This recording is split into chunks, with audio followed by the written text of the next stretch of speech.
नंद की शादी में पतली जेठानी और मोटी देवरानी का पहनावा। शहर के सबसे बड़े मॉल्स में से एक क्लोथ स्टोर में साड़ी पहने युक्ति अपने लिए साड़ी पसंद कर ही रही थी कि तभी अनारकली सूट पहने उसकी जेठानी लतिका वन पीस लिए उसके पास आकर, देखो देवरानी जी, ये वन पीस कितना अच्छा लग रहा है, लेटेस्ट फैशन है। जेठानी जी, आप देख तो रही हो कि मैं कितनी मोटी हूँ, मुझे ये वन पीस फिट कैसे आएगा? देवरानी जी, मैं आपके लिए पूछ भी नहीं रही हूँ, मैं तो अपने लिए पूछ रही हूँ। ओह, तो ऐसा बोलो ना। मुझे पता है कि अब तुम मोटी हो गई हो और तुम पर कुछ भी अच्छा नहीं लगता, फिर भी साड़ी तो पहननी पड़ती है जेठानी जी। जेठानी जी, आपको तो पता है कि जब से मेरी सिजेरियन हुई है तब से मेरा वेट बढ़ने लगा और लगातार बढ़ता ही जा रहा है, फिर भी आप मुझसे इस तरह का मजाक कर रही हो। किस ख्याल में खो गई देवरानी जी? जल्दी से शॉपिंग करो, घर पर लल्ला रो रहा होगा।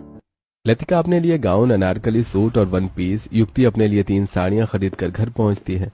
अपने कमरे की अलमारी खोलकर युक्ति जैसी खरीदी हुई साड़ियां रखने लगती है, वैसे उसके 6 महीने के बच्चे आरव को गोद में लिए उसका पति नकुल वहां पहुंचता है।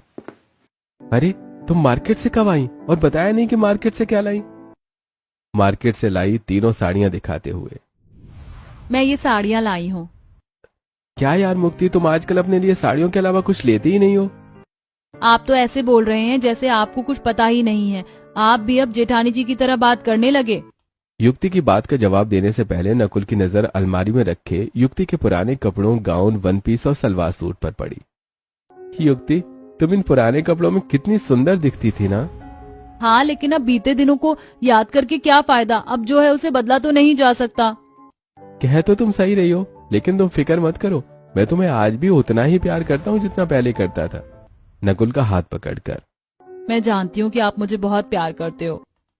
युक्ति और नकुल बात कर ही रहे थे कि तभी वहां युक्ति की जेठानी वही वन पीस ड्रेस पहनकर उनके कमरे में आती है जो वो खरीद कर लाई थी। बताओ देवरानी जी, मैं इस वन पीस में कैसी लग रही हूँ? इसमें पूछने की कौन सी बात है जेठानी जी, आप कुछ भी पहन लो, आप पर अच्छा ही लगता है। ये वन पीस भी आप पर जच रहा है।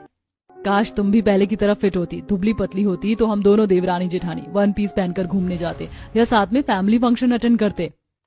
दोनों देवरानी जेठानी आपस में बातें कर ही रही थी कि तभी हॉल में रवि का फोटो लिए बैठे उनके सास ससुर गंगा और दिनेश जी। छोटी बहू, बड़ी बहू, हॉल में तो आओ। दोनों देवरानी जेठानी युक्ति के कमरे से निकलकर हॉल में जाती हैं, जहां बैठे दोनों के सास ससुरों ने रवि का फोटो दिखाते हुए। बहुओं, देखो ये लड़का कैसा है, तुम्हारी नंद के लिए अच्छा तो रहेगा ना? गंगा से रवि का फोटो लेकर लतिका। लड़का तो हैंडसम है, स्टाइलिश है, फिट भी दिख रहा है। युक्ति को रवि का फोटो दिखाकर। देवरानी जी, तुम भी अपनी राय सबको बताओ इस लड़के के बारे में। अपनी जेठानी के हाथ से रवि का फोटो लेकर उसे अच्छा से देखने के बाद युक्ति। लड़का स्टाइलिश तो है और हैंडसम भी, लेकिन सिर्फ तस्वीर में पहने हुए कपड़े देखकर किसी के बारे में अंदाजा लगाना ठीक नहीं है। छोटी बहू, तुम कहना क्या चाहती हो? मैं कहना चाहती हूँ कि मैं लड़के से बिना मिले ऐसे कैसे बता सकती हूँ कि वो कैसा है? आखिर मेरी नंद का होने वाला पति चुनना है, बाजार से कपड़े थोड़ी खरीदना है। युक्ति की कही बात उसकी जेठानी और सास को पसंद नहीं आती। देवरानी जी, तुम तो चुप ही रहो। मुझे पता है तुम जलन की वजह से ऐसा बोल रही हो, लेकिन मुझे पता है लड़का बहुत अच्छा है। बड़ी बहू बिल्कुल ठीक कह रही है छोटी बहू, लड़का बहुत अच्छा है और उसे तुम्हारी नंद आभा बहुत पसंद है। हम सब कल ही उसके घर रिश्ता पक्का करने जा रहे हैं।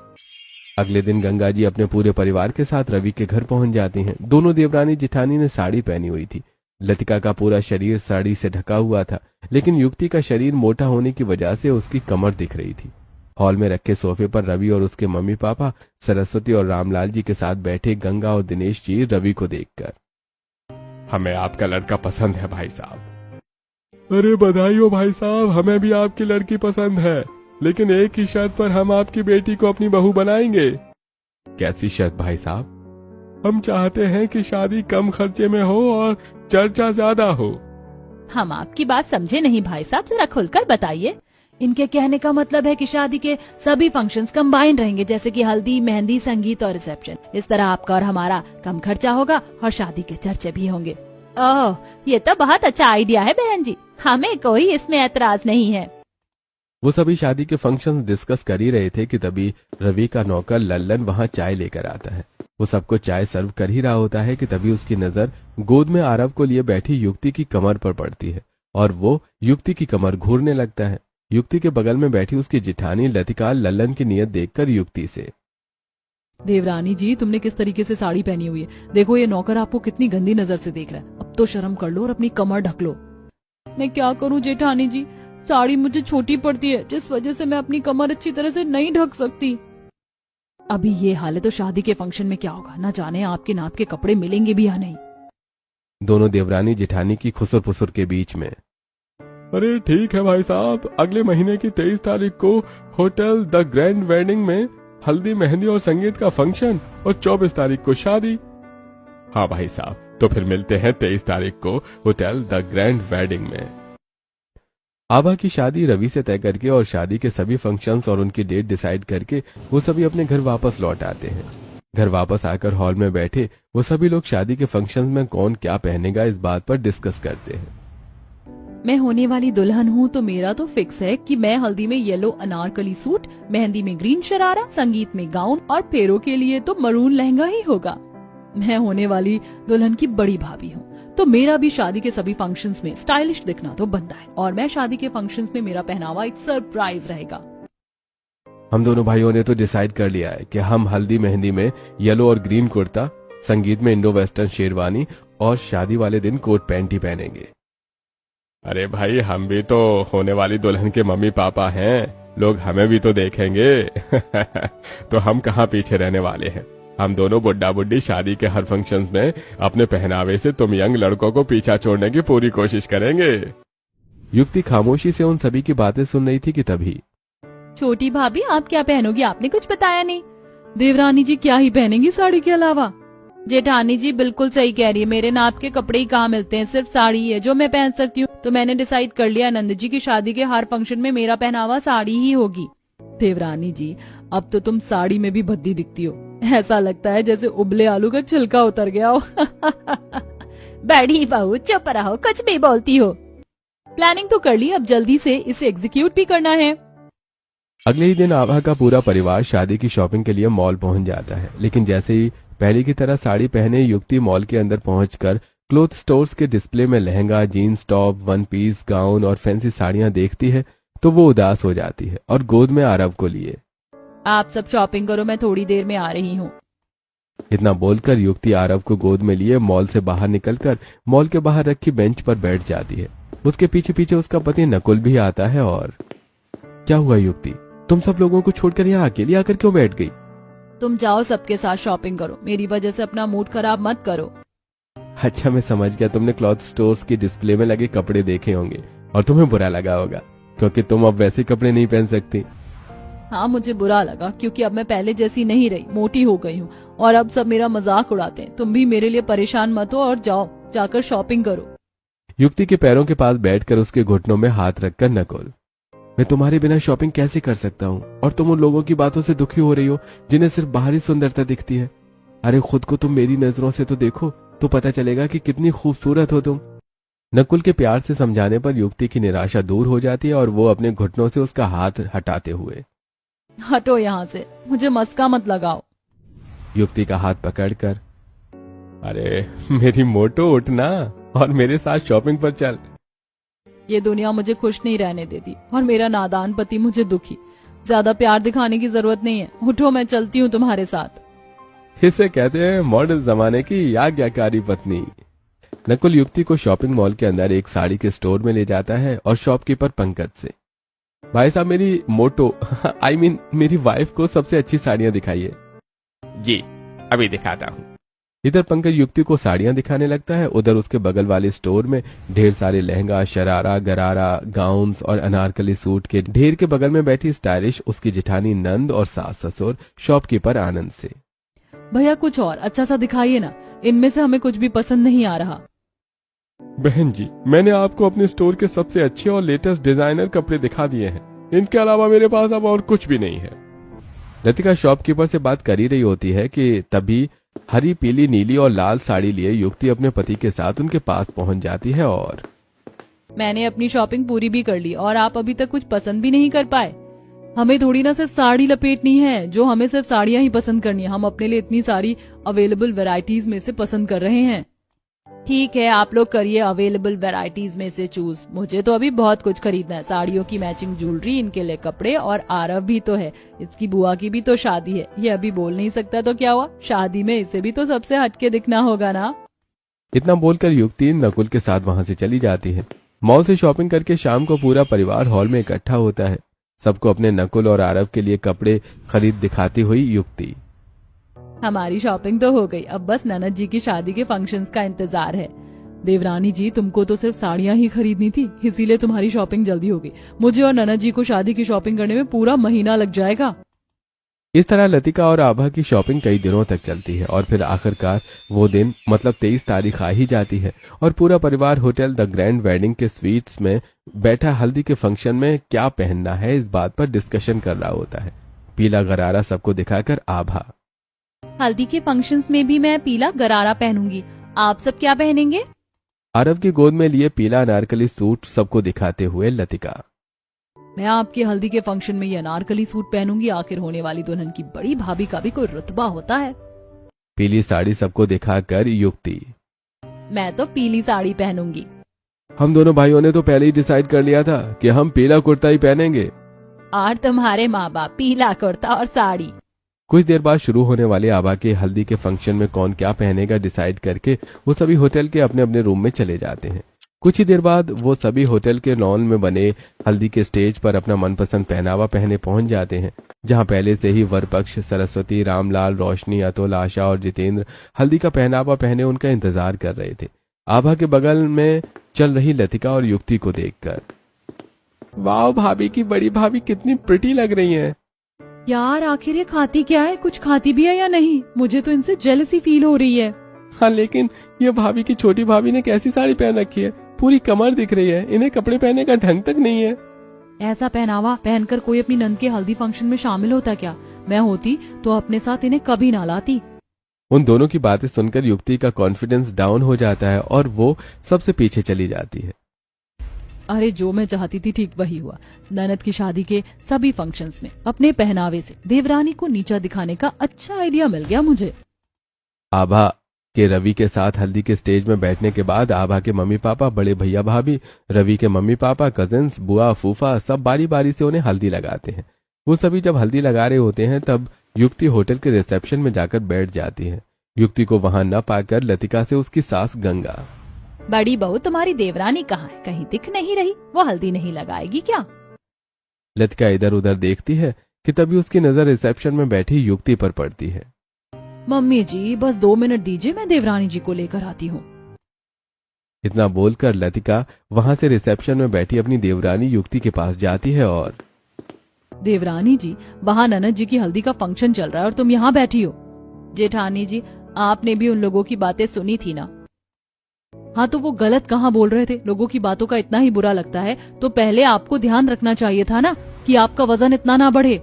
लेकिन जेठानी जी, अभी लेकिन वेकिन कुछ नहीं, अभी तुम चलो मेरे साथ। लतिका युक्ति का हाथ पकड़कर उसे हल्दी के स्टेज तक ले जाती है। युक्ति को देखकर, अरे ये कद्दू फिर से यहाँ आ गई। अरे कद्दू नहीं है तो साड़ी लपेट भालू है, भालू। उन लोगों की बातें सुनती हुई युक्ति अपने पति नकुल के साथ स्टेज पर जाती है और जल्दी जल्दी आभा और रवि को हल्दी लगाकर अपने रूम में आकर कुर्सी पर बैठ जाती है।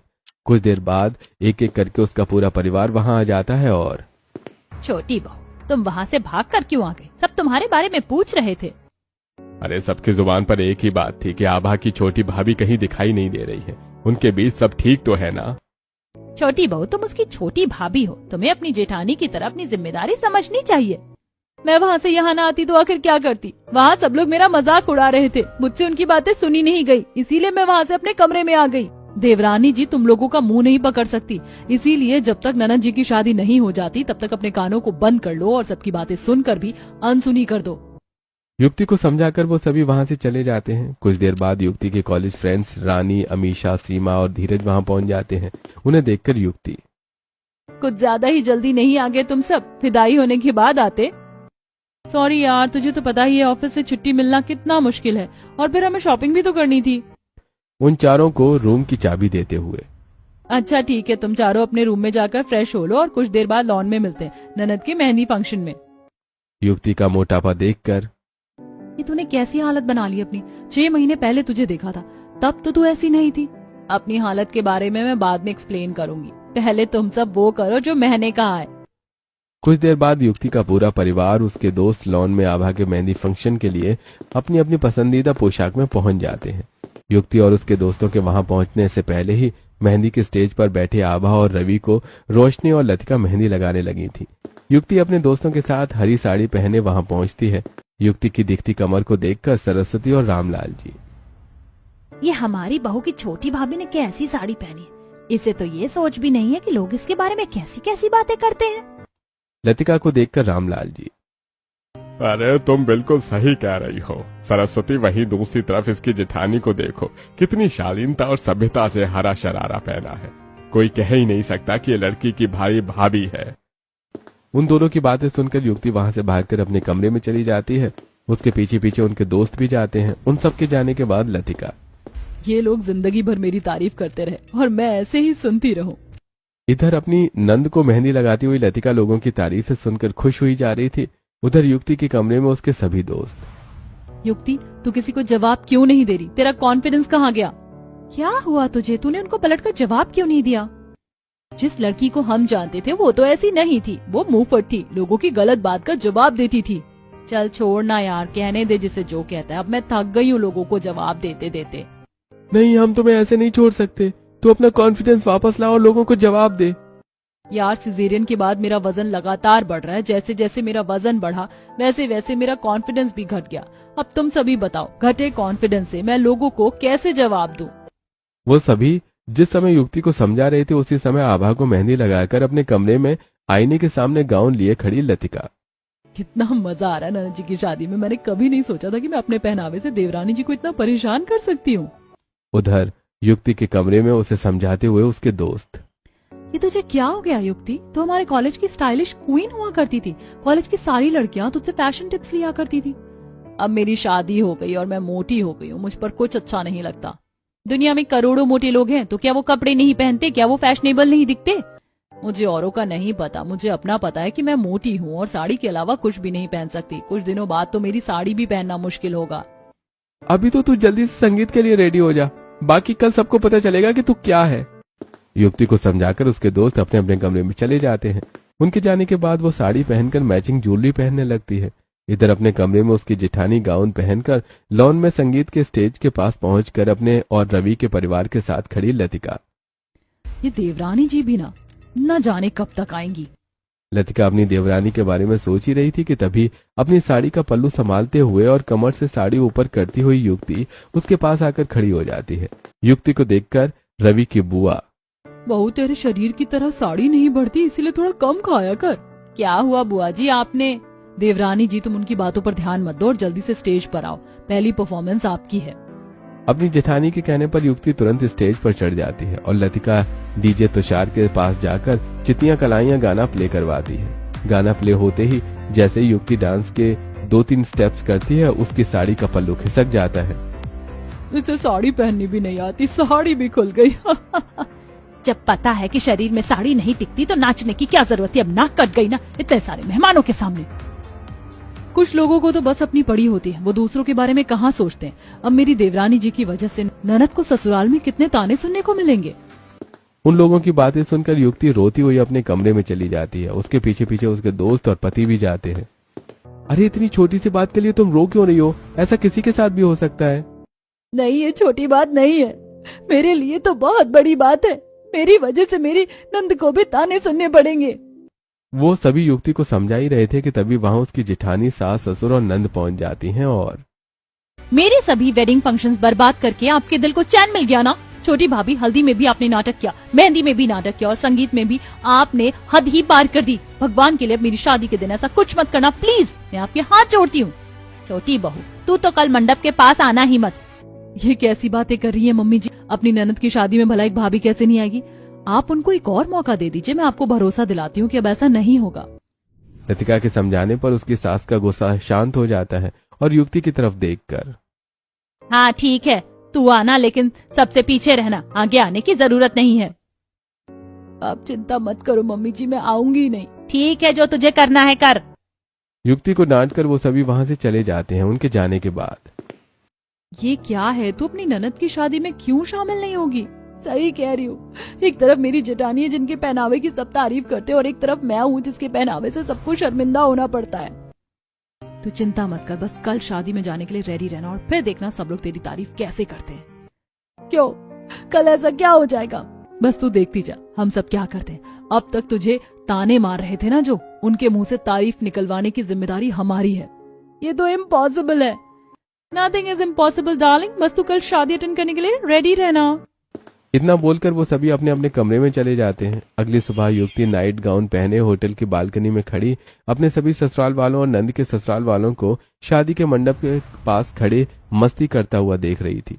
तभी उसके पास उसकी जेठानी लतिका पिंक कलर का लहंगा पहने हुए आती हैं और देवरानी जी, अब तक तुम तैयार क्यों नहीं हुई? तुमको अपनी ननद की खुशी में शामिल नहीं होना है क्या? नहीं, मैं नहीं आऊंगी, आप जाओ।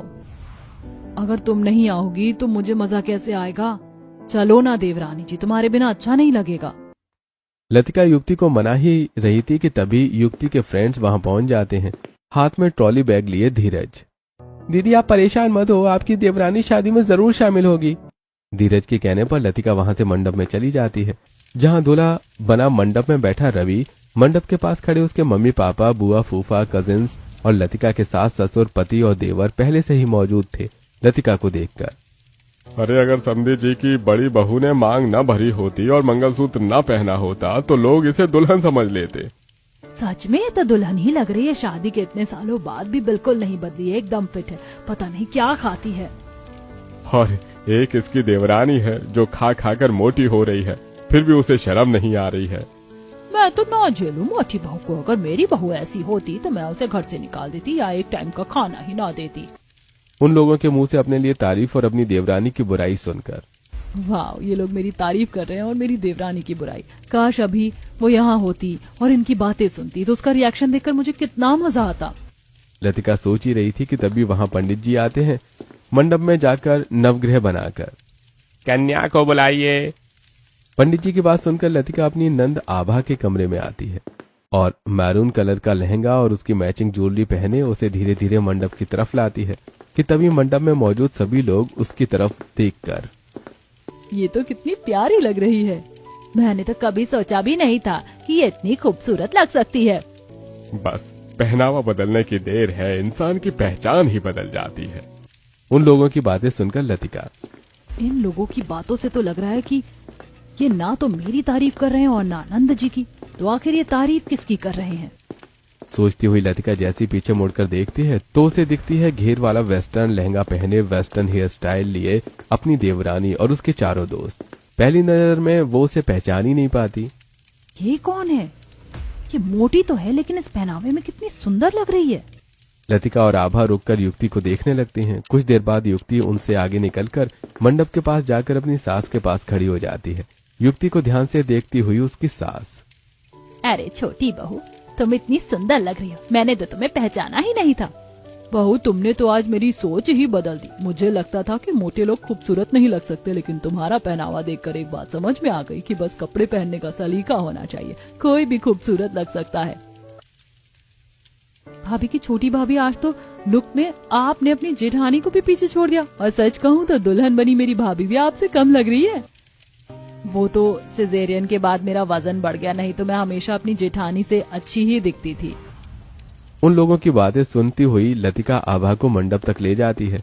कुछ ही देर में शादी के पहले के विधि विधान करने के बाद पंडित जी उन्हें 7 फेरे लेने को कहते हैं। 7 फेरे लेते अपने नंद और नंदोई पर फूल बरसाती हुई अपनी देवरानी के बगल में खड़ी लतिका।